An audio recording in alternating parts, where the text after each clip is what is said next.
তোমরা যারা এইচএসসি 2026 সালে পরীক্ষা দেবে তোমাদের জন্য জরুরি নোটিশ পড়েছে।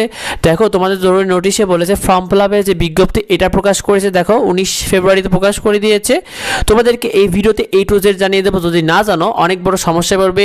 সুতরাং এই ভিডিওটা দেখলে তোমার ফর্ম ফিল আপ নিয়ে আর কোনো সমস্যা থাকবে না, আর কোনো প্রশ্ন থাকবে না ইনশাআল্লাহ শিক্ষার্থীরা। তো দেখো তোমাদেরকে জানিয়ে দিই, তোমাদের ফর্ম পূরণের তারিখ তারা বলেছে যে 1 মার্চ থেকে 9 মার্চ পর্যন্ত তোমরা তোমাদের ফর্ম ফিল আপটা করতে পারবে।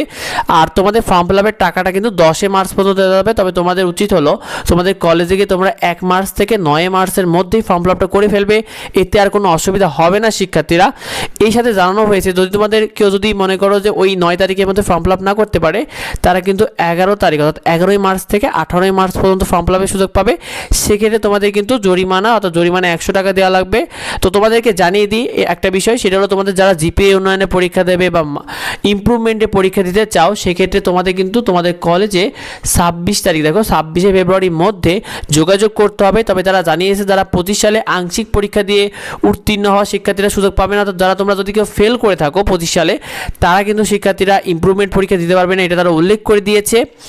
এরপরে তোমাদেরকে জানিয়ে দিই শিক্ষার্থীরা, এই যে তারা বলে দিয়েছে যে 1 থেকে 9 তারিখ পর্যন্ত তোমাদের ফর্ম পূরণটা করতে পারবে। আর তোমাদের টাকাটা কিন্তু 10 তারিখ পর্যন্ত দেওয়া যাবে, 10 মার্চ পর্যন্ত।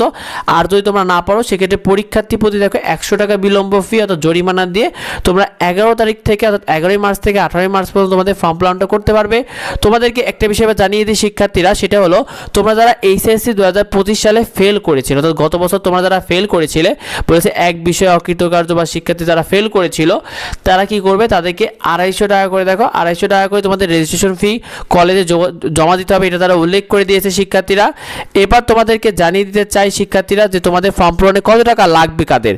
দেখো এখানে বলে দিয়েছে রেজিস্ট্রেশন নবায়ন ফি 250 টাকা প্রতি শিক্ষার্থী এবং বিলম্ব ফি বা জরিমানা তোমাদের কিন্তু 100 টাকা করে নেওয়া হবে, এটা তারা উল্লেখ করে দিয়েছে শিক্ষার্থীরা। দেখো এবার তোমাদেরকে জানিয়ে দিই তোমাদের ফর্ম পূরণে অর্থাৎ তোমরা যারা নিয়মিত শিক্ষার্থীরা রয়েছে, এইচএসসি 2026 ব্যাচের শিক্ষার্থীরা রয়েছে, তোমাদের ফর্ম পূরণে কত টাকা লাগবে। দেখো তোমরা যারা সায়েন্সে বা বিজ্ঞান বিভাগে রয়েছে, তোমাদের চতুর্থ বিষয় অর্থাৎ 4 সাবজেক্ট সহকারে তোমাদের বোর্ড ফি 2140 টাকা সহকারে, কেন্দ্র ফি তোমাদের 850 টাকা, দুইটা মিলে দেখো 2995 টাকা তোমাদের দিতে হবে। তোমরা যারা সায়েন্সে পড়ো, যারা আর্টসে পড়ো, তোমাদের 1940 টাকা, কেন্দ্র ফি 495 করে 2435, এবং কমার্সও তাই 1940 এবং কেন্দ্র ফি 495 মিলে 2435 টাকা।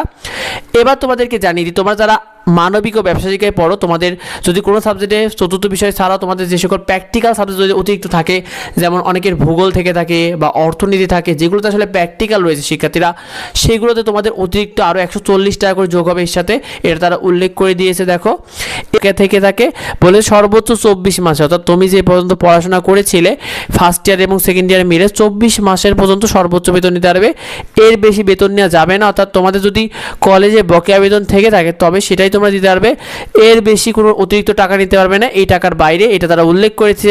যদি নেয় সেটা কিন্তু অন্যায়, এটা তারা জানিয়ে দিয়েছে।